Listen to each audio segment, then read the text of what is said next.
Bholanath Dhadpade on ground reporting साठी हजर है। बीएमसी निवडणुकीच्या निमित्तानं भोलानाथ धडपडे ऑन ग्राउंड. या टायमाला माझ्या मताचा रेट वाढला पाहिजे, कारण मला मागच्या वेळेला 2000 रुपये मिळालेले. विनोदी शैली पण प्रश्न मात्र तितकेच गंभीर. हे तुमचे हे असे उघड्यावरती असा कचरा टाकलाय आणि या सगळ्या गोष्टींबद्दल तुम्ही काहीच विचार केला नाहीये? मी ना सर यावेळेला एक डबल डोरचा फ्रीज घ्यायचा विचार केलाय. नमस्कार महाराष्ट्र, मी कृपा राजेंद्र सपकाळ काय म्हणतो भोलामध्ये तुम्हा सर्वांचं स्वागत करते. सध्या संपूर्ण महाराष्ट्रात महापालिका निवडणुकीचं वातावरण आहे आणि त्या निमित्तानेच आज सामान्य जनता या निवडणुकांकडे कशा पद्धतीनं पाहतीये ते आपण जाणून घेणार आहोत. चला तर मग थेट जाऊयात आमचे रिपोर्टर भोलानाथ धडपडे यांच्याकडे. भोला बोला. हो मॅडम.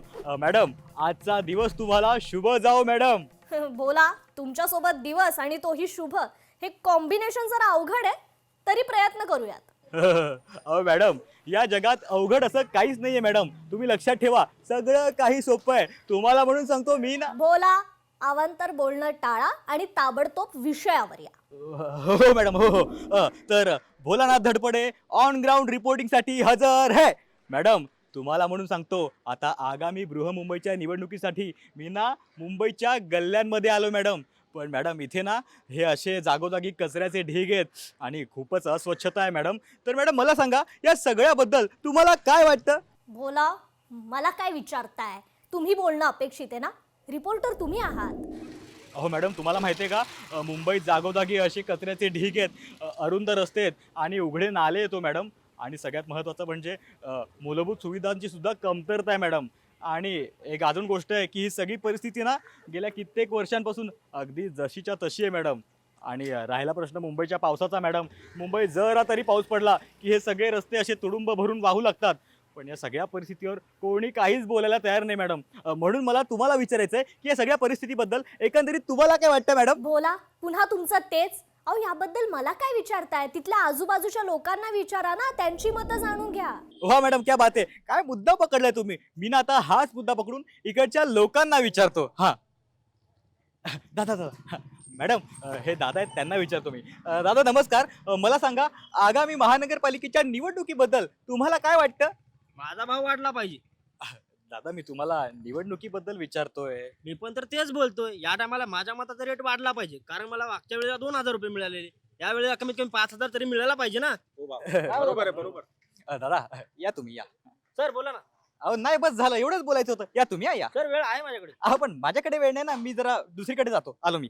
अहो मॅडम, हे लोक काय पण बोलतायत. मी ना आता इकडे आणखीन कोणता असा माणूस आहे जो व्यवस्थितरित्या बोलू शकेल, मी त्याला विचारतो मॅडम. हा मॅडम, मॅडम हे दादा आहेत, मी यांना विचारतो. दादा नमस्कार. मी काय म्हणतो, आगामी महानगरपालिकेच्या निवडणुकीबद्दल तुमचा काय विचार आहे? मी ना सर यावेळेला एक डबल डोरचा फ्रीज घ्यायचा विचार केलाय. अहो दादा, मी तुम्हाला निवडणुकीबद्दल विचारतोय. मी सुद्धा निवडणुकीबद्दलच बोलतोय सर. या निवडणुकीत ना बघ, माझ्याकडे घरात 5 ते 6 माणसं आहेत, म्हणजे मला एकूण 20 ते 25,000 रुपये मिळायला हवेत. बरोबर बरोबर बरोबर. हा, मग यावेळेला मी डबल डोरचा फ्रीज घेतो सर. लास्ट टाइम तसा LED TV घेतला होता. हो पण मी काय म्हणतोय, हे तुमचे हे असे उघड्यावरती असा कचरा टाकलाय, किती रस्ते अरुंद आहेत आणि या सगळ्या गोष्टींबद्दल तुम्ही काहीच विचार केला नाहीये?